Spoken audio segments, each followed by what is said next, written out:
This is the Hidden Killers podcast with Tony Brueski. Featuring author, psychologist, and daily contributor, Shavaun Scott. What they're finding at the crime scene and what comes out in this document, I know you've not had a chance to look at it in depth by any means yet, is the crime scene itself. They're making claims that there were ritualistic sticks and ruins on some of the bodies and the way that they were placed, and blood that was allegedly painted on a tree as basically the signature of some sort of an Odenistic ritualistic killing. The scary thing is some of the connections that are made in the defense letter from the defendant is really quite shocking, because the accusations that are made against other people, and we're not going to name their names, but the ones that are named in here, it checks out. I mean, the receipt on some of these people, they are in the Odenistic religion. They even have postings all over their Facebook page of these sort of things. And there's even a lot of evidence that seem to have been ignored,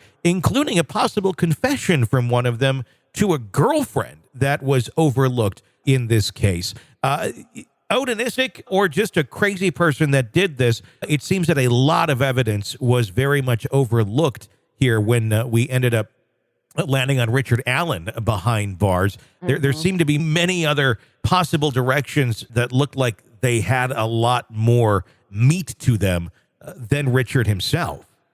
Yeah, and anything should be looked at. So whatever is in this document, I'm really eager to read it. It's just not common. And it would be a really dumb criminal that would say, oh, I'm going to commit these murders. I'm going to leave the bodies out where they're clearly going to be discovered with tokens that are going to lead directly back to my group and my faith. You know, it doesn't make a lot of sense. It's kind of stupid. There was a killing back where I used to live in California of a teenage girl who was murdered by 3 teenage boys. I believe they were 16, 17 years old. And it was a satanic ritual kind of killing. But they left a trail a mile long and they were apprehended immediately. And it was sick and twisted and strange. And so we can't say these things don't happen. But for adults to perpetrate this kind of obvious crime that would lead directly back to their belief system, they would be very stupid people. But there are stupid criminals, so yeah, I mean, it's possible. And I think the other question that a lot of people have, I mean, including myself, is if anyone is participating in this sort of thing into a ritualistic killing, why, I guess, is the question. What are they believing that they're getting out of that by ritualistically killing, in this case, 2 young girls? Yeah, it's so bizarre. It almost seems like it would take someone with some psychotic tendencies, that they're really cut off from reality. And a lot of things people do in the name of religion don't make a lot of sense or seem, a little bit crazy at times.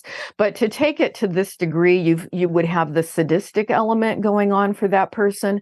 And then is there some kind of magical belief system that there is some benefit to them that happens from this? And you have to look at this as in the terms of, okay, we're really dealing with something that crosses into crazy here. This isn't somebody who has a logical reason for murder, like I'm going to, collect somebody's life insurance company, or I just hate them because they had an affair with my wife or whatever. We can understand those reasons.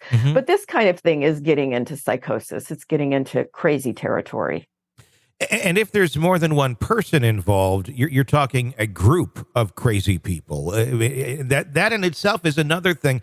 It's one thing for one person to be really kind of off the deep end with some sort of mental disorder that's going on, but to have a group of them all participating in a ritualistic killing, all thinking this is the right way to do it. We see it in movies, we see it in that sort of stuff.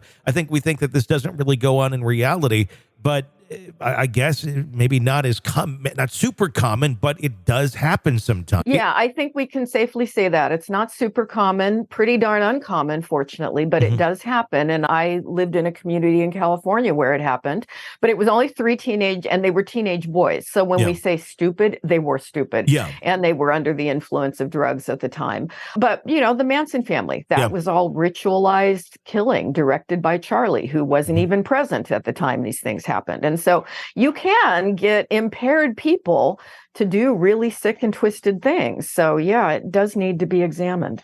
This is the Hidden Killers Podcast. Want more? Start binging on all of our true crime podcasts right now through Apple Podcasts and get an ad-free experience when you sign up to be a True Crime Today Premium Plus member exclusively on Apple Podcasts. More of the Hidden Killers Podcast, dropping soon. Press subscribe now.